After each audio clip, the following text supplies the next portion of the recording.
Yeah, I'm really not going to get into a bunch of stuff if nobody's online, so I hope that's understandable.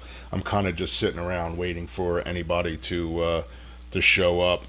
Um, I was actually out today. I've been shooting the QP.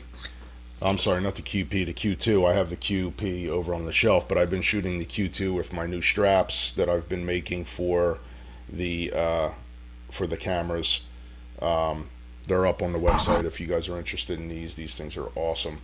But the Leica Q2, this has been my go-to religiously for the last couple months. But I decided to go out just earlier today and take out the old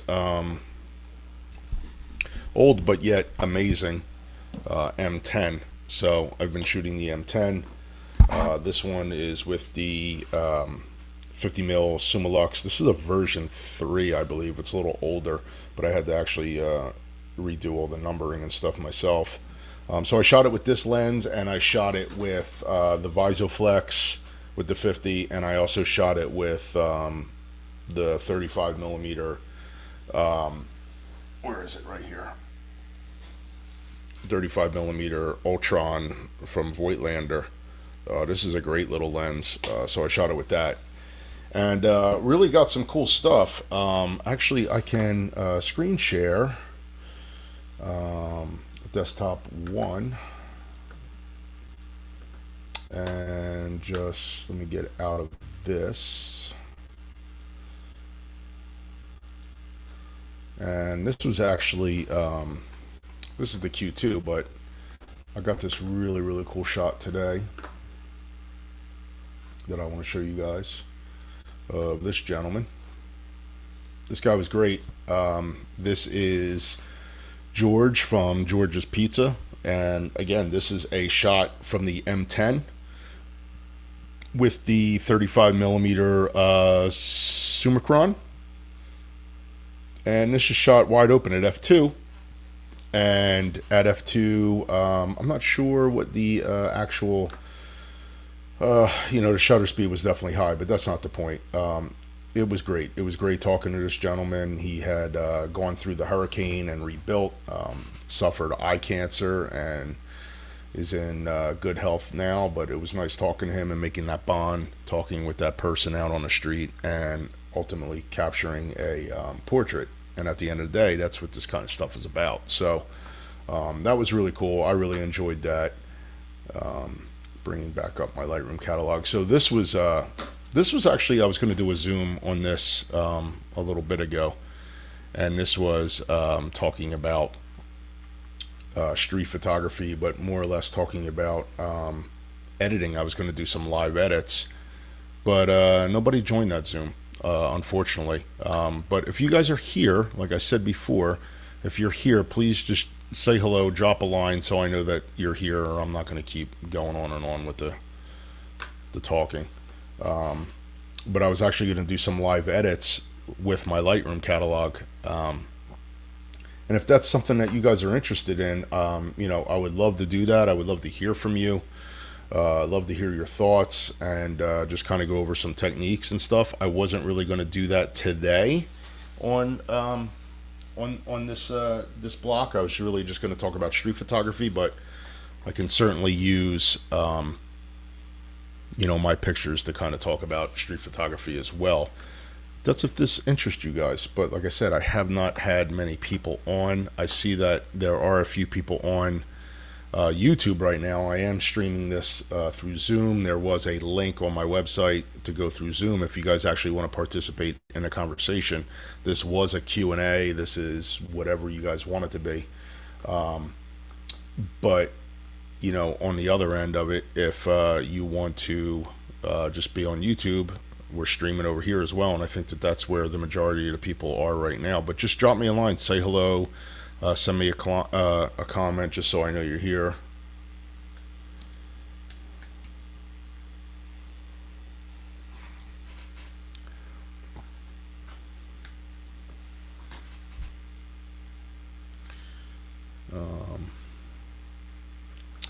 Because I'm not going to keep this thing going if nobody's really on.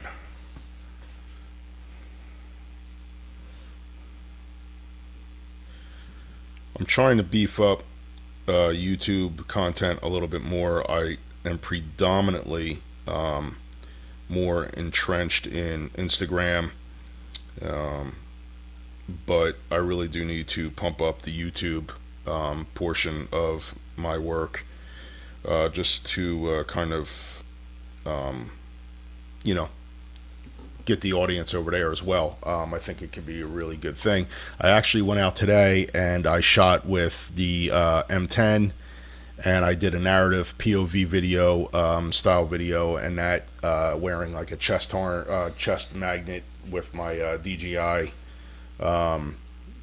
action, using the M10, and again shooting the M10 with the Summicron and also the 35 millimeter Voigtlander. So those edits are going to be coming. That video is going to be coming, kind of a street photography POV, me talking about different facets and elements that I look for when shooting. But again, we definitely can go over things here. I see that there are a couple people on, but nobody's saying hello, so I don't know if they're actually bots or if it's real people. But I don't want to keep continuing this if I'm not getting any kind of feedback or interaction from you guys. I don't want to waste anybody's time. I don't want to waste your time. So if you're here, say hello. If you have questions, please fire away. Again, this was street photography discussion, anything and everything. And also, again, it could be Lightroom edits, anything to do with editing, stuff that I do, images, how I create these images, anything and everything, guys. These are just a couple images that I have pulled up over my Lightroom catalog just to kind of discuss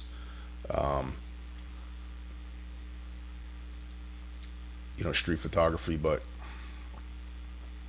let me go back to that zoom edits.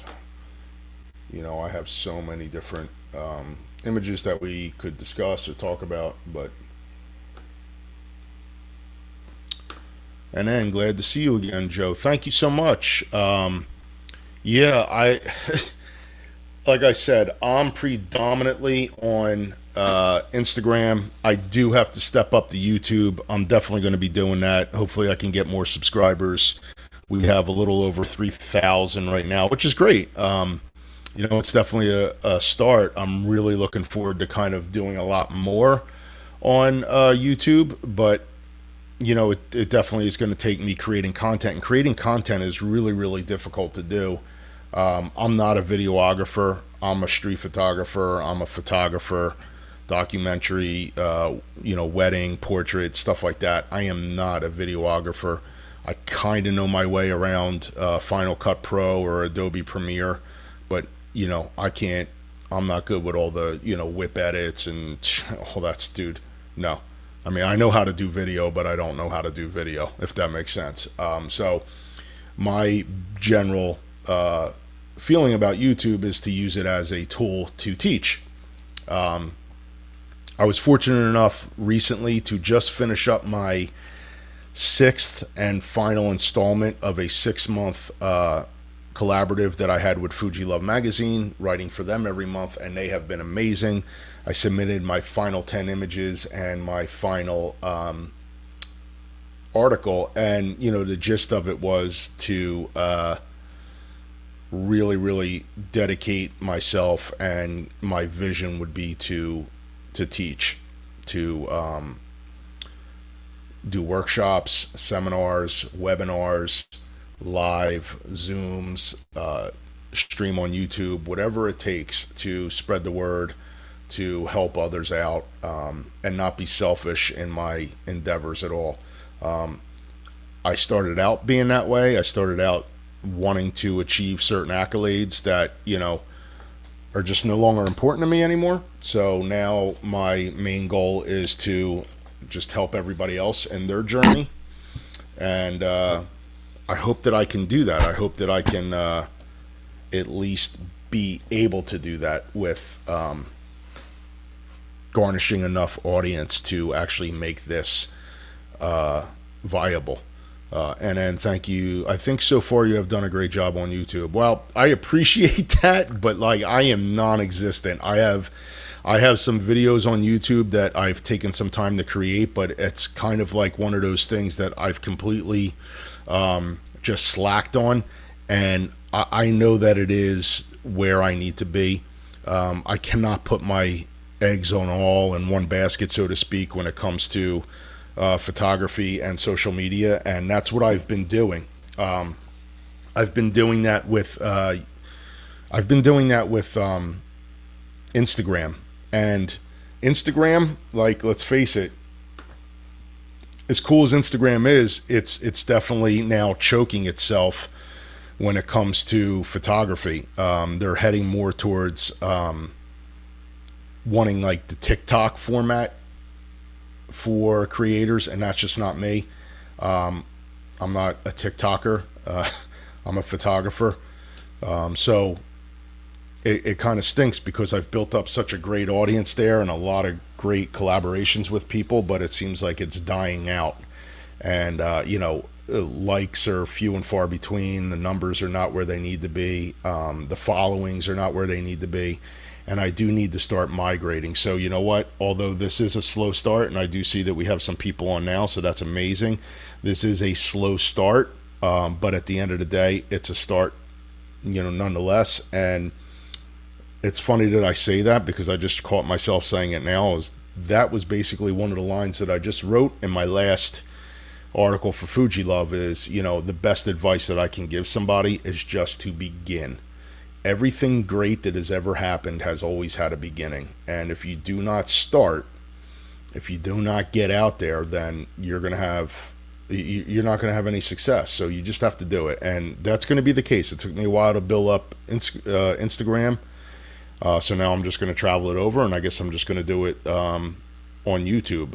Using the Zoom platform makes it a lot better. I can see that it seems like it's pretty clear right now. So there is a little bit of a delay, but that's all right. We'll work it out.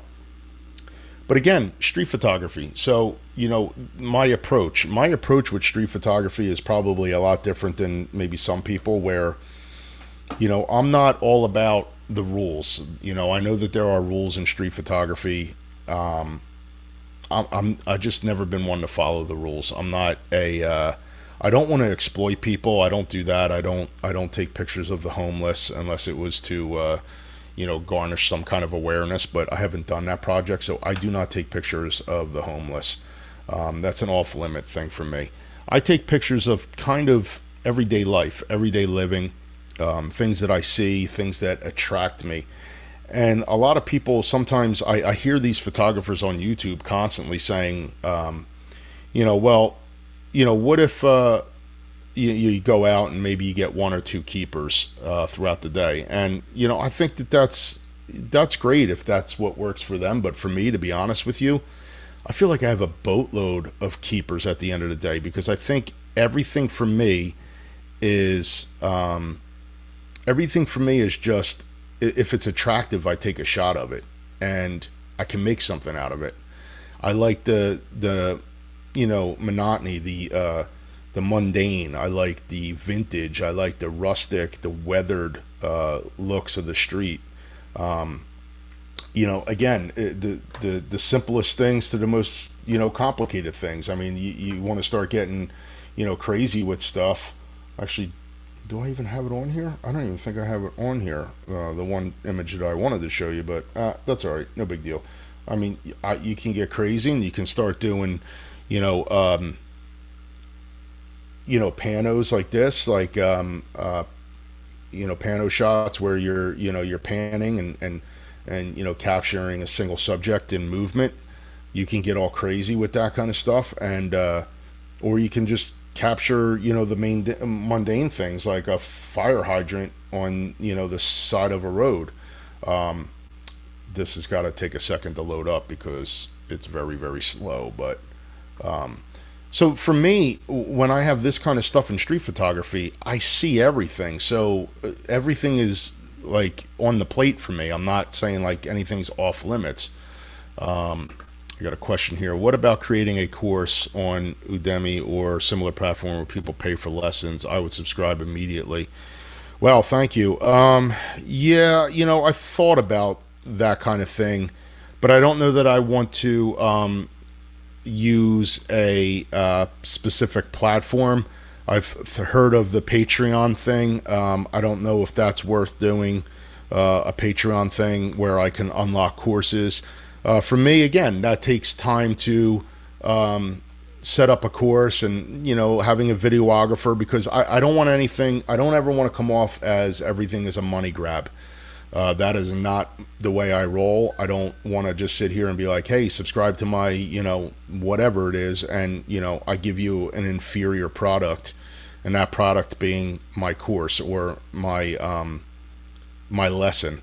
I want it to be very well produced and have content rich subject matter that is going to be worth your money. So I'm a lot better in person, to be honest with you. We just launched workshops. I have a New York City street photography workshop, my first one that I'm doing. And again, it's one of those things. Every great thing starts with the beginning. So hopefully this is a great thing for me. It's definitely something I'm passionate about. It's something that I've wanted to do since I've really started to dive into street photography and becoming recognized.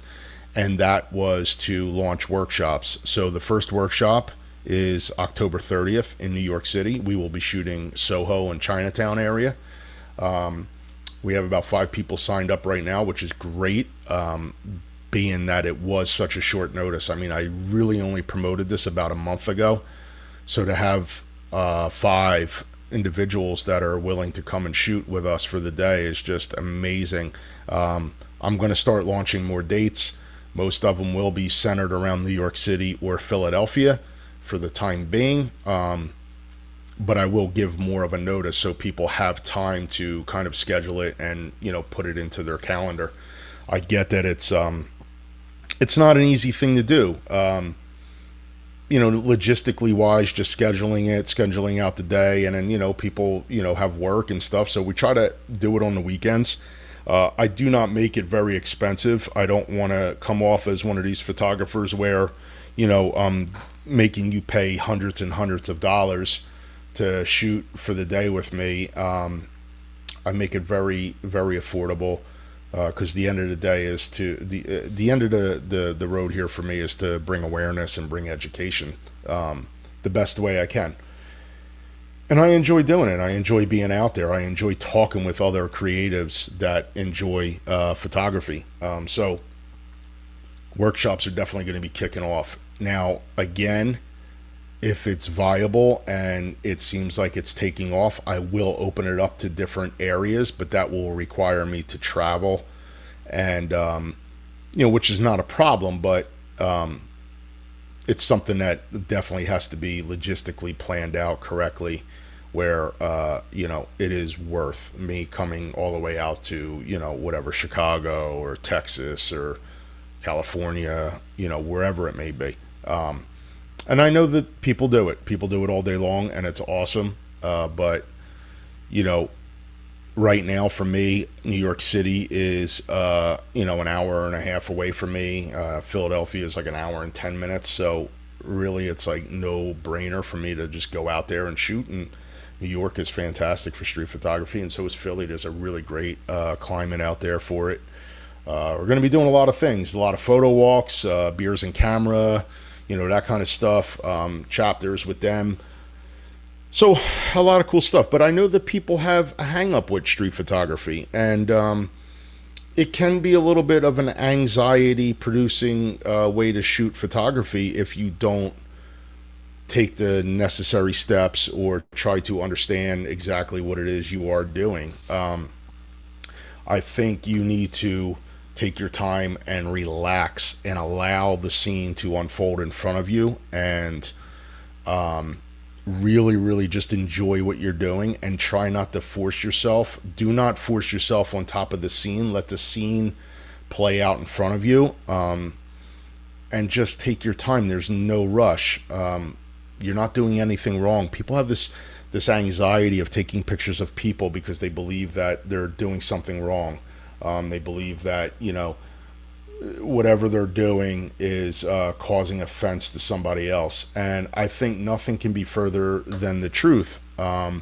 If your intentions are honest, uh, you know, there really isn't anything wrong with documenting life. That's all you're doing, right? You're walking around. Everything that's happening in front of you would be happening regardless of whether you had a camera or not. And you're simply taking a picture of it. Now, I don't really take pictures of children, unless their parents are around and like I can see that, they're not having an issue with me having a camera in front of them. But I don't do that. It's just my personal thing. Uh, and it's not something that I'm attracted to taking pictures of. I'm more attracted of taking pictures of, like, again, monotony, mundane stuff. Somebody walking by, like I said, that lead picture with just really cool shadow effect, in the background. A girl, sitting there in a single subject about to cross an intersection with pastel lights behind her. Like, that's the kind of stuff that I'm into. Um, so, and like, a cool photo like this of my guy Jason Roman, Stock Easy here. He's enjoying some great success in street photography. We were out for the day in New York City, and really great to shoot with him. But this is the kind of stuff that I enjoy taking pictures of, just the everyday. Well, this is the before, but do the after on that. What did I do? Probably got to put it in development module. Um,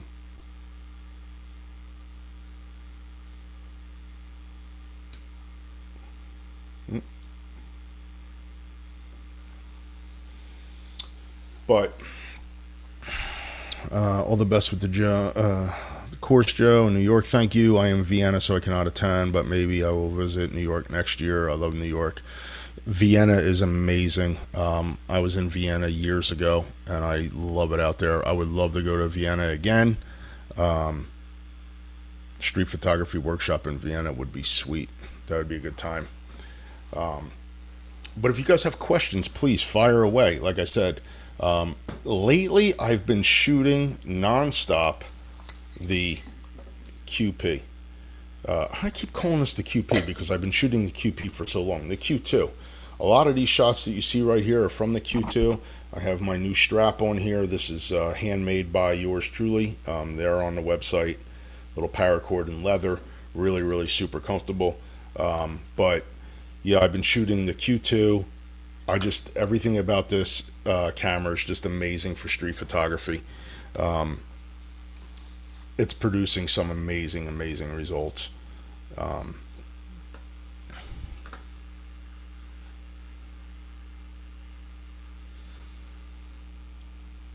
so I don't know. I mean, I guess I can start going into a couple different things. When I start looking at images like this, um, things of this nature. Whether it be, a simple scene like this. Like, again, people may walk past something like this every day and not think about, capturing it. But I look at this where, I'm looking at layers, I'm looking at angles of shadows, light and dark. I'm looking at the colors, and I'm looking like at what this image could be. I see all this sunlight right here slicing through the scene, and a single gentleman right here where he's almost completely darked out except for his upper torso. And again, I have my own presets here that I can run through and kind of just pick and choose and see like what I kind of want to start running with. For the daytime stuff, like purple haze is pretty cool. um, you know Let me see if we gotta wait for that to catch up. Everything's kind of slow because it's through Zoom and everything. um, Retro is probably pretty cool. Stay gold is pretty cool. Steel, teal. So again, if I took something and I said, well, I want to run with like tealish. So again, not my presets aren't one-click edits. I don't think that anybody can really make a one-click edit, but something like this. If I want to make some of the scenes darker, maybe I might pump up the contrast and crush some of these blacks, or I can kind of even everything out and kind of open it up with the contrast. Using your contrast slider can really, really make a huge difference when it comes to the brightness of a scene. So if I want to kind of lighten it up, I'm going to do something like this. I'm going to drag my contrast all the way to the left, negative like 85 actually on this one. You know, highlights, the same thing. You can brighten up your scene by bringing up your highlights, but then you start losing your detail. So I kind of just bring them down a little bit to where I see the detail and some of the texture. Like a lot of times, like you would lose the detail all through this area here, like you know, some of the highlighted areas on the brick, you know, walkway and stuff. So I'll bring that down. You know, I'll bring that stuff down and I'll bring it, you know, really, really low, and I'll kind of run with it that way. I'm sorry, I think somebody might have just joined the Zoom room. So I apologize because I'm actually catering right now to everybody on on Instagram. I'm sorry, on YouTube, because that's where everybody was. Nobody really came in on on Zoom. So I have the Zoom open right now, but again, we're streaming live on Instagram. So if you want to, we're streaming live on YouTube rather. So if you want to hit me up there, do that. If not, you know, you can certainly hit me up on Zoom, but you know, you might be recorded. So getting back to that, I'll lower these highlights. I'll get to your answer right in a second about the Leica.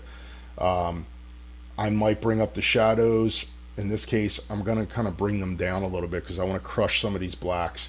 My whites, again, you know, you can bring up certain areas, but I tend to bring my whites down a little bit, and my my blacks, you know, I can crush them a little bit, or I can kind of open them up. I'm going to kind of leave them right here, right in the middle. Clarity and everything, I'm going to kind of leave alone. You know, your vibrance, if I bump up anything, it's usually vibrance, just to kind of pop these colors. You can see if I take the vibrance all the way down, everything gets kind of muted. If I put it up too high, it starts getting a little too cartoonish. So I'll bring them up though, maybe like plus 25, somewhere around there. I usually leave my saturation alone.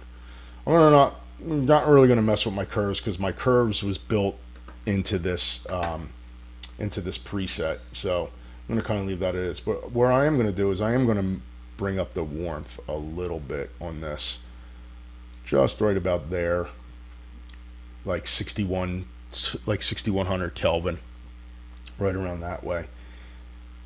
Everything else I'm going to leave, because again, I kind of built this into the preset, but I'll show you all that in a second. I'm just running through this real quick. Sharpness, I usually run my sharpness all the way up to 150, and then what I usually end up doing with that is I end up doing a control or an option on my masking tool, and then I kind of check it this way, where I just make the outlines sharp.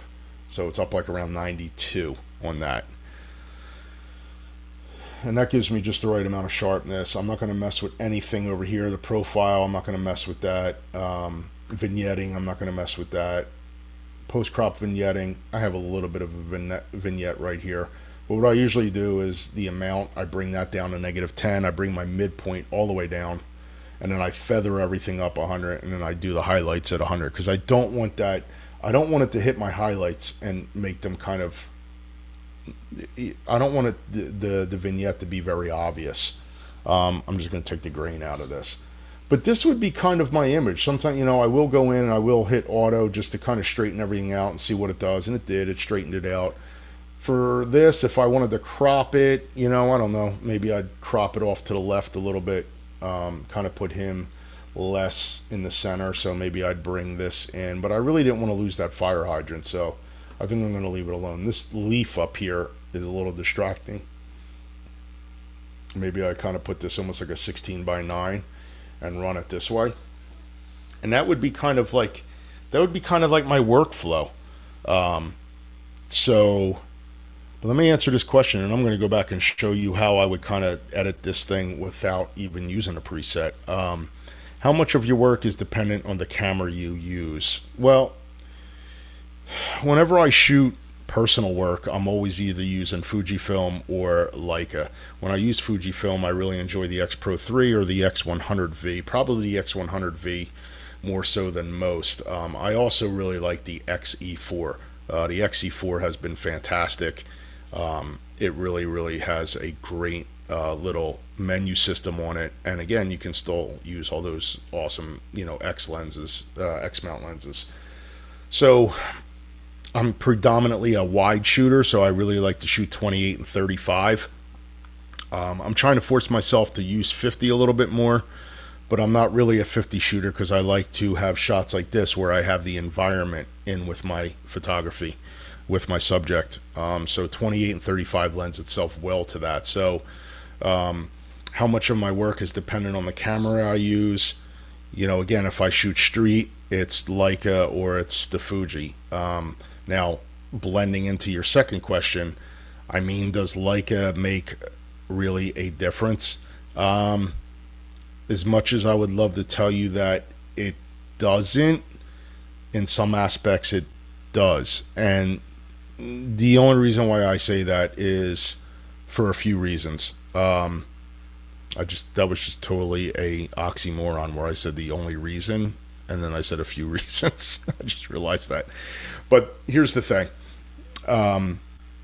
It all comes down to what inspires you. When I pick up a DSLR, I am not inspired at all. I feel like it's a workhorse camera. It's there to do a job, and it does not breed creativity for me. Anything rangefinder-esque does. So now that limits me to an X Pro, an X100, or a Leica M or a Leica Q, something along that lineage.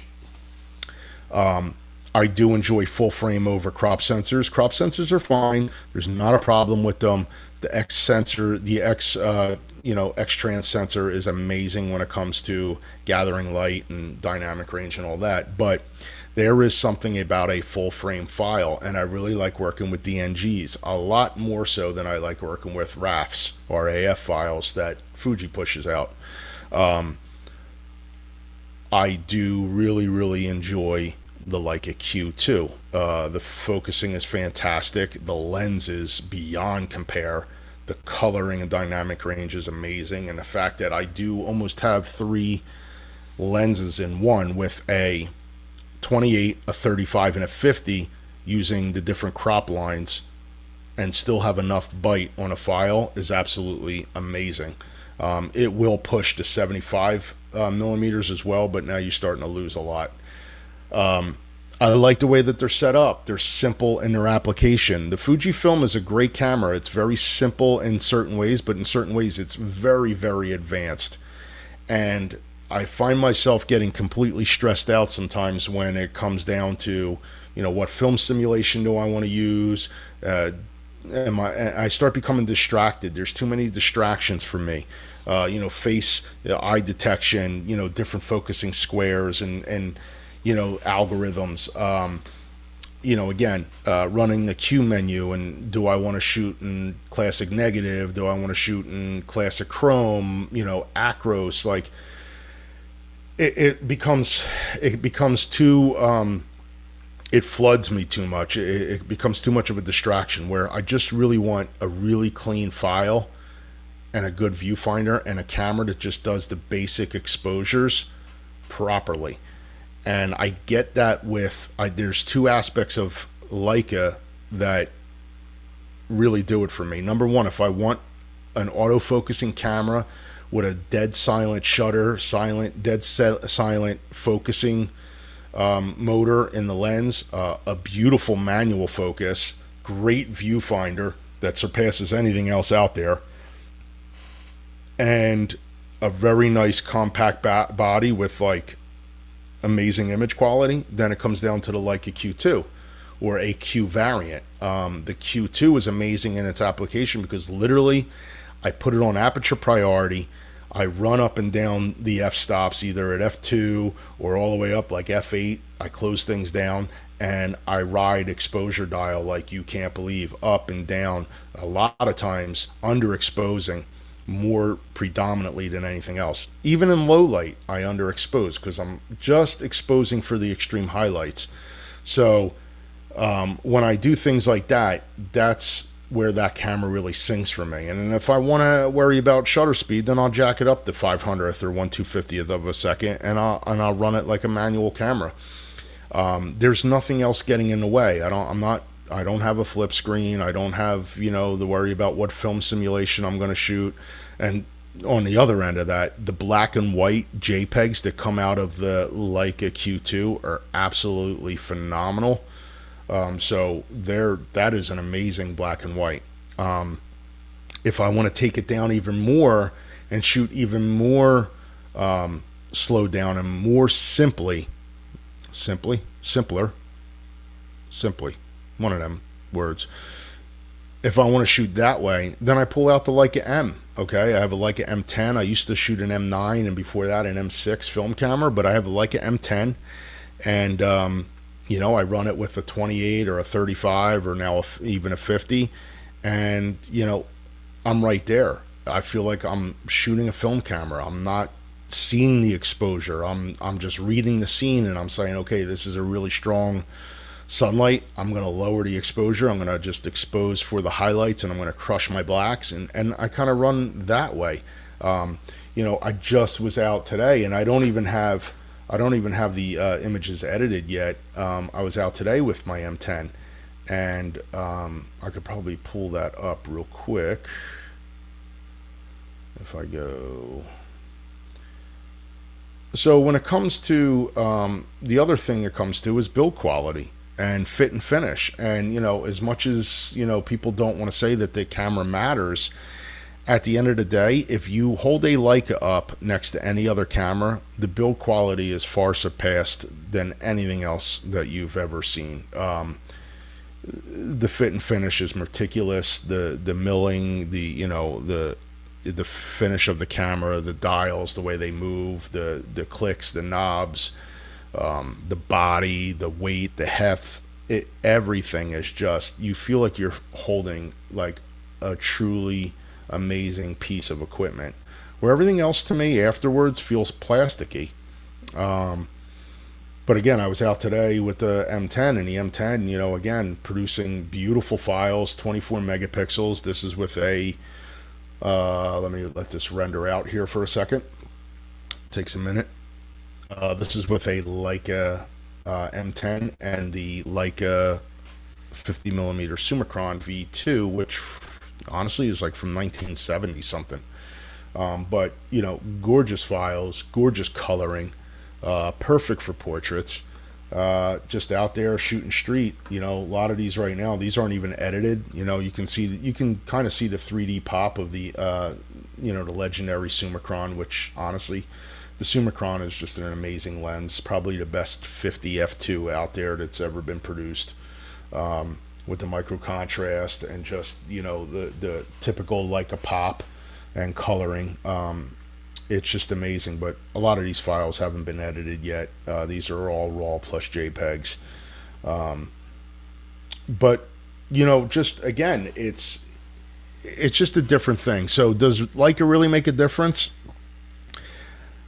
I'm not going to tell you that you need to go out there and spend $6,000 on a Leica for your images to become better, or your photography to become better. But if you've reached a point in your photography where you are now looking for the next step and you're ready to kind of take your photography in a direction of thoughtfulness, deliberate action, slowing down and really processing what you're doing on the street, then I would argue that Leica is a really good camera for you.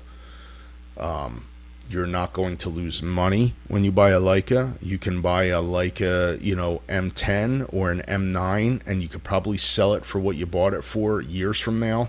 They hold their value.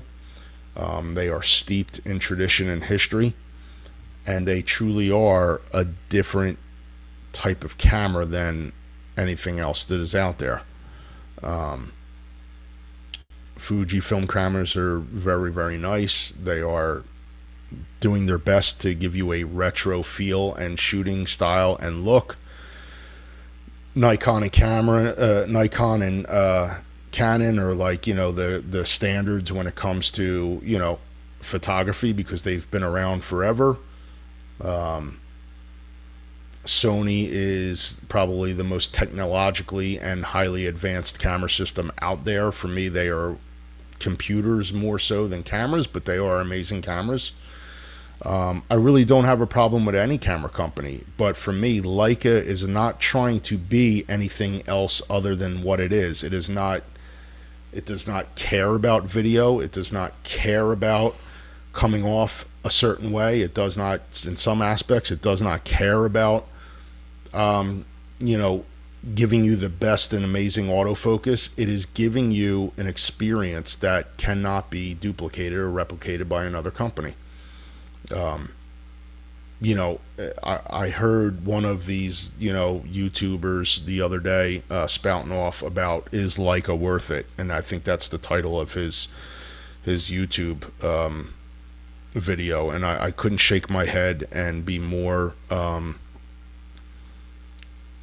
just more like, just unbelievably in disagreement with his statement about, no, it's not worth it, and it's just basically a piece of fashion, and it's, you know, something that people want to hang around their neck in order to make themselves look good.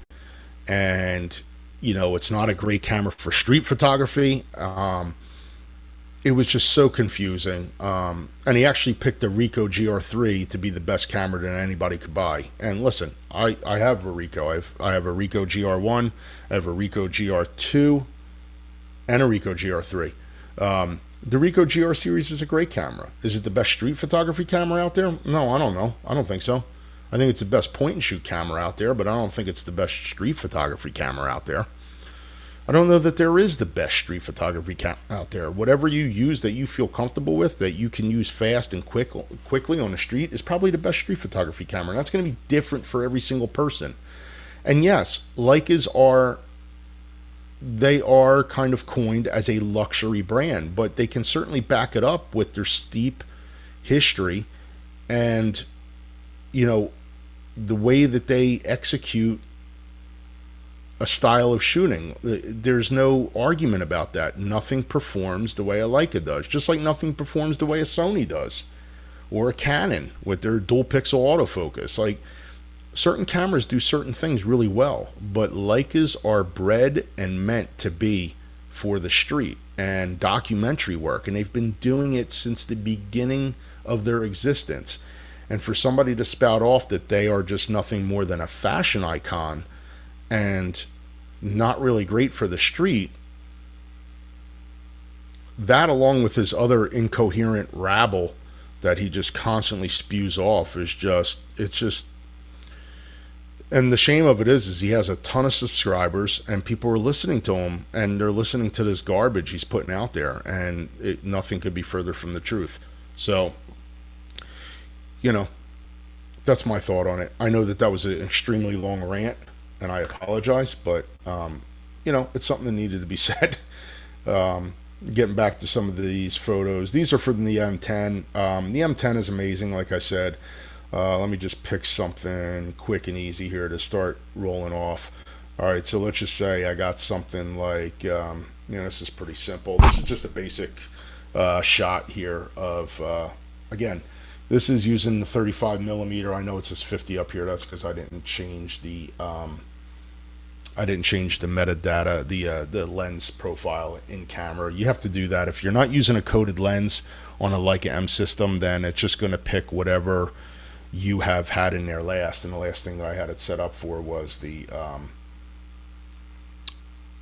I had it set up for the 50 f2. So this is a 35 millimeter Ultron Voigtlander. And as you can see, for the price of like $800-900, it is a very, very sharp and beautiful lens. Renders out things very, very nicely. This is 35. It's probably at f8. I'm just going to quickly hit auto and do any kind of correction there. And honestly, it did not do anything, which is, that's fine. I'm going to change this to, let me see if they even have Voigtlander, if they have this lens up here, which they may not. It's just showing a 50 Lanthor, but it's not that. It's a Ultron, 35 Ultron. I don't even see it on here.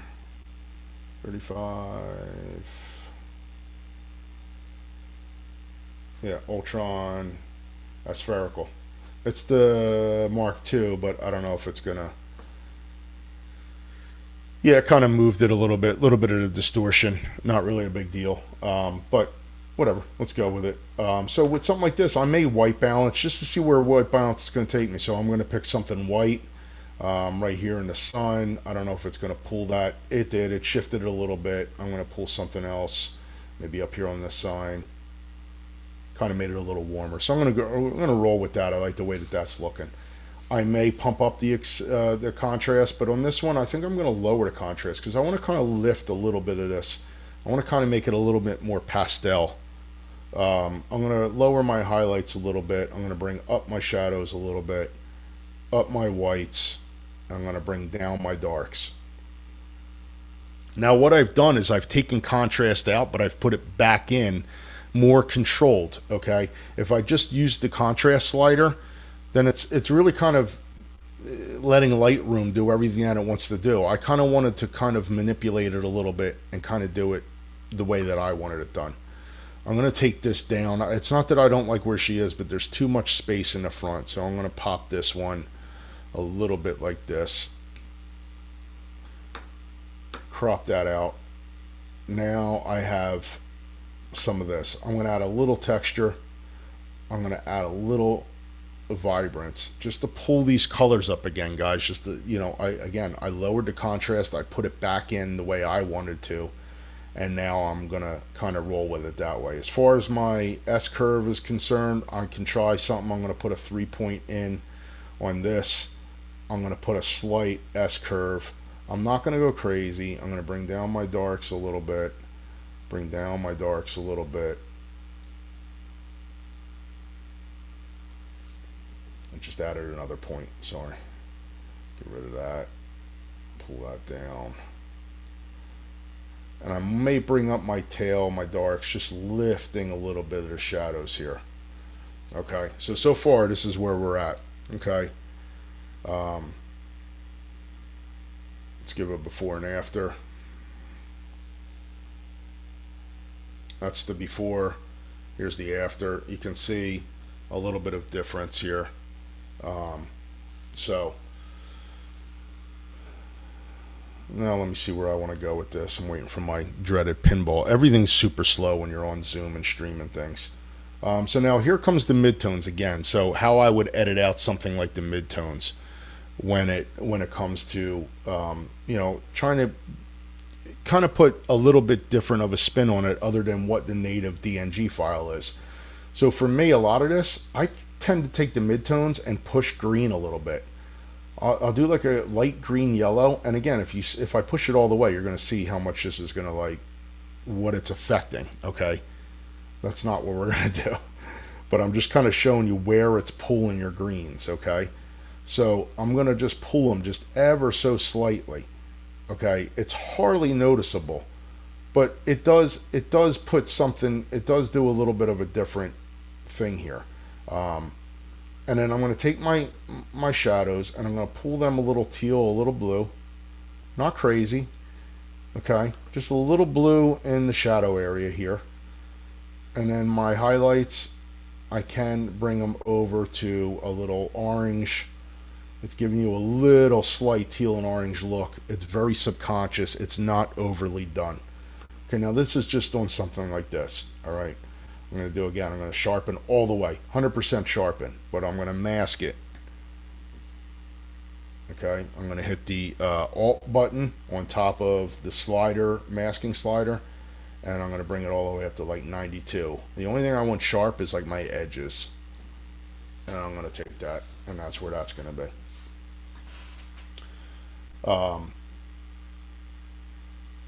Vignette, I'm not going to mess with the vignette on this. If I did, I don't think I'm going to no, I don't want to mess with it. I'm going to leave it right where it is, grain right where it is. Now here's something a little interesting that you guys don't know this. Sometimes if you want to make your photos pop a little bit, take the saturation on the blue primary and manipulate that. Like for instance, if I took it all the way up to 100, you're going to see how saturated this is going to get. It's going to be way too strong.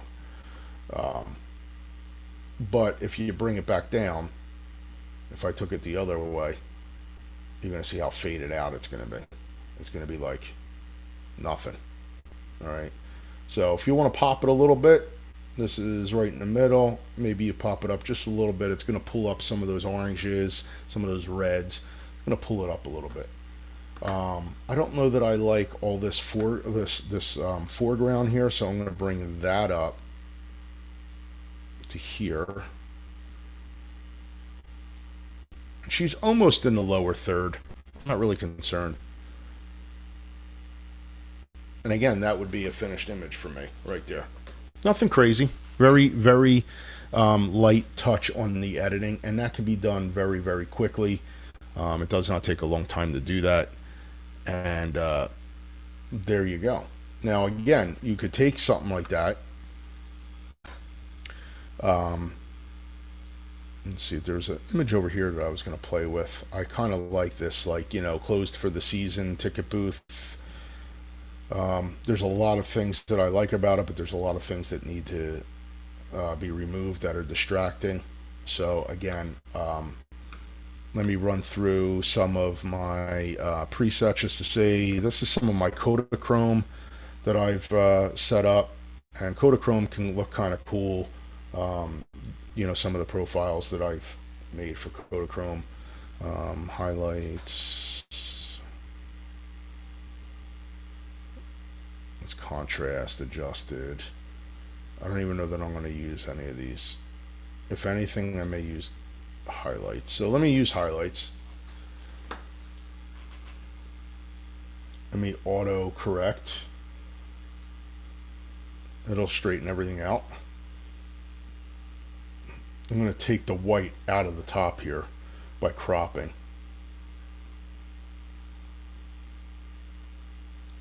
And all this over here is useless for me. So this is going all the way to about here. And that's where I'm going to stay. But now that just gave me a base layer, but I still have work to do here. Lower my contrast. Bring up my shadows a little bit. I'm going to bring up my warmth just a little bit. Right about here is good. More shadow. I'm just feeling out the image. I'm getting my contrast balanced to where I want. I don't want to bring my blacks down too much because they're going to lose too much information down here. I still want you to see a lot that's going on in the floors here. I'm going to bump up my Vibrance, and in this case I am going to hit my saturation a little bit. I'm not really too hot on the yellow here.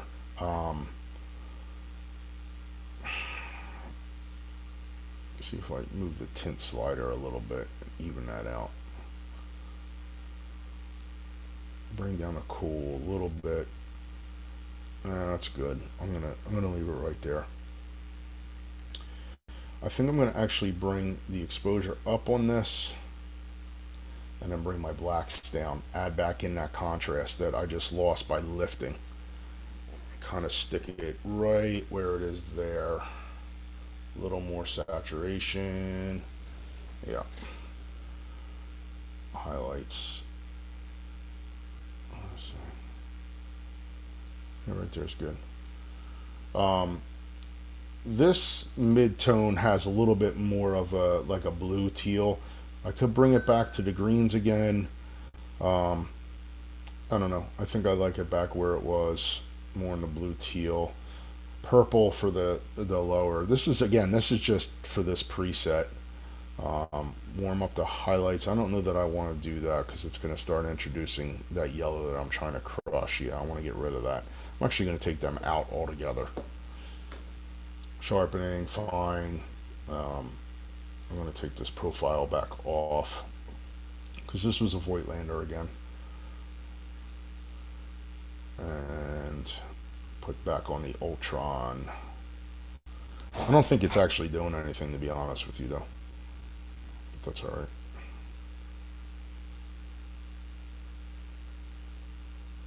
Yeah, a little bit. Takes a little pin cushion. Takes that out.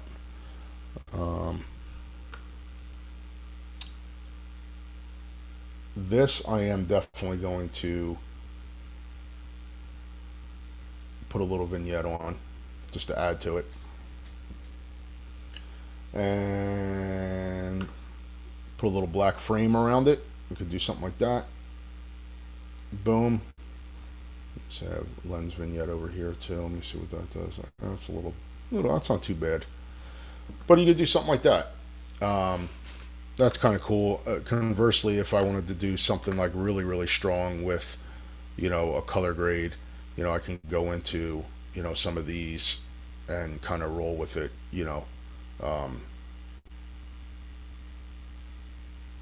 these are for my creator series. I have not published these yet. I don't know when I will. This one's kind of cool. It starts off kind of whitewash. It's kind of bright, but as always, you can crush that with the exposure, and it still kind of gives a very cinematic kind of feel. That's kind of fun to work with. Something like that.